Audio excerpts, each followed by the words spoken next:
incredibly proud of the team tonight. As one of our strongest performances away from home. Wish we got the second goal, would have made the last few minutes more comfortable, but this group tonight was unbelievable. They had a goal to come and impose their identity, and they wrapped their identity all over this pitch tonight. And it wasn't an easy place to play, playing against a good team, tough surface, no water. One of my best moments this year, watching our team compete. They were outstanding tonight. Great, we will open it up with questions and start off with Caitlin Best. Hi, Mark. This is not directly about the game, but on the broadcast, somebody mentioned that Olivia couldn't play the full 90 minutes because of a labor law or something. And I'm just wondering if you could confirm or clear that up.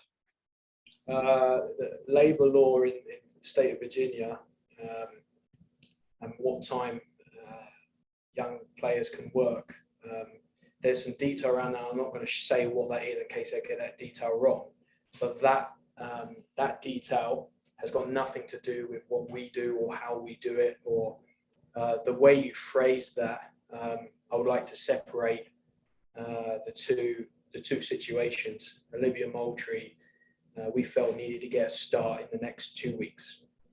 She's played 15, 20 minutes. When you play 15, 20 minutes, to jump up to 45 often makes sense. So it was going to be this week or Orlando. We went with this week. You saw us make a rotation with Quika and Everett. You're going to see another couple of rotations next week.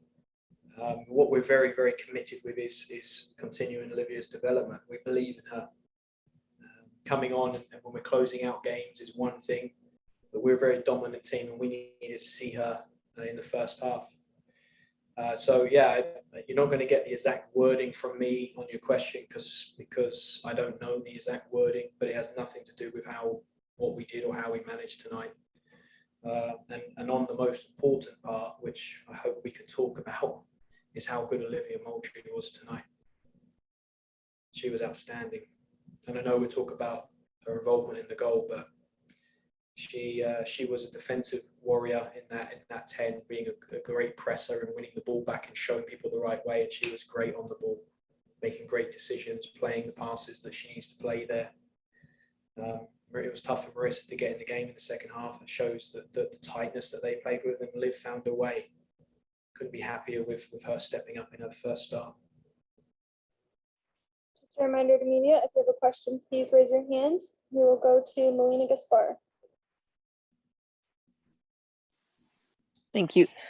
Hi, Mark. Congrats on the result. So the Thorns keep getting the results away, at home. And we have seen many teams struggling during this Olympic period.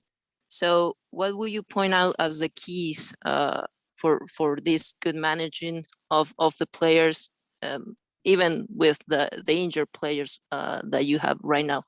Thank you. Yeah, 5 Olympians away, 3 key players, important people injured. There's 8 players we're missing. It's a big blow. What you see from every person in our group is they're committed to the hard work, they're committed to the process, they're committed to getting better, they're committed to this team. And when you have that and they feed each other with that type of spirit, you have a team. Our goal last year, beginning in 2020, and you can see it right now, is being the absolute best team we can be. Being very clear on our style of play, being very clear on our culture and standards, and also being very clear on how we lead ourselves and lead each other. This group stays committed to that, which is why you see a performance like tonight. Our performance last week, we felt was just average. And tonight, we were unbelievable. And the score lines, and I don't always show that. Thorns played like Thorns on the East Coast after 5-hour, 6-hour flight, whatever it is, on a slow turf field with no water. We were on top of this team every moment. And yeah, we can talk about all these other fancy things. Right now, it's about players and staff working, being committed, and believing in each other. So of course, I think good things can happen when you do that. going to have good moments, bad moments. But when you stick to the process and continue to find new ways to move forward, things are going to be okay. So that's what we're focused on. The results have been great, but our focus has to be on performance. Today, our performance was special. Great, we will go to Stephanie Young. Thanks very much. Mark, terribly sorry. It just wasn't super clear to me, your answer to Caitlin earlier about Virginia child labor law. So just, are you saying that all your decisions with Olivia's time tonight were purely soccer decisions and they had nothing to do with Virginia child labor law? Absolutely. Okay, thank you very much. And more context is she's played 15, 20 minutes. The jump up to 45, which is normally a big push for someone. We have a couple other players who are only allowed 15 at the moment. Getting up to 45, we could have probably played her another 15 because she was a machine. But I also prepared Marissa Everett to be ready for half time. Liv's performance, yes, of course, physically I have to respect the process, and I always will.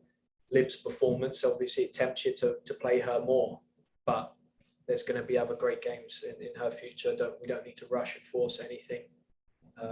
So hopefully that's crystal clear. Have any last questions for Mark? We'll go back to Melina Gaspar.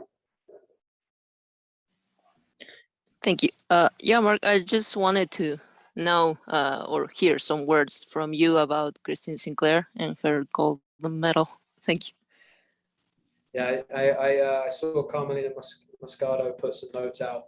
I think we all have a massive responsibility, all of us that have ever been around, worked with or competed against Sync, to share the story and share the experiences that we've had.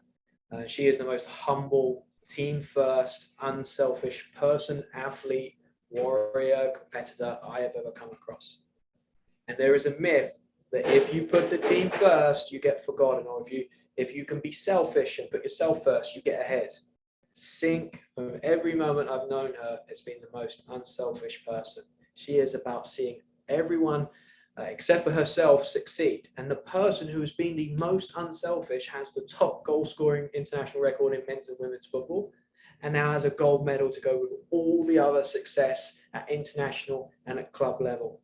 What she's done with Canada and the staff and the players over the years, what she has done in her leadership to take a country to where it is only 10 years ago, 12 years ago, this country as a women's soccer team was in trouble. And I'm inspired every day that I get to be around her and to see her have this. I think the most important thing is we all share who she is. She won't. And she never lets other people do it. We have a responsibility, because the young players, the young staff, the young coaches, everyone who's involved in team sports needs to know the very, very best player in the world, who she is and how she got there. Because we have more people being like Sync. We're gonna have some great players, but we're gonna have incredible people, and that's who she is. And yeah, it's emotional and so happy for her, her teammates, and Bev Priestman. What a job she's done stepping in. I'm very proud that being one of the first English coaches to get to a final for a very, very long time, and to get a win with Canada. Well done to Bev. A tough job to step into. She's done a tremendous job. I love Sync. I want her to win the party like no tomorrow, but we also want to see her back soon so we can celebrate with her. And for one last question, and we'll go to Nick Krupke.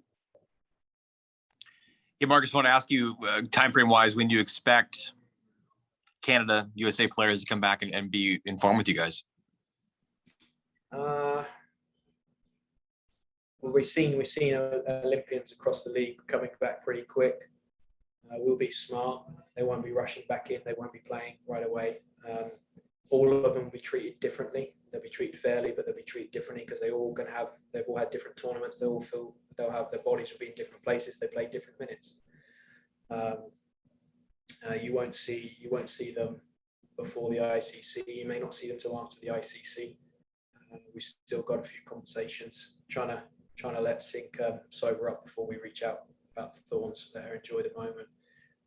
But we'll be clear next time I get to speak to you guys. I think I can be clear on when we expect to see them, but it won't be before the ICC.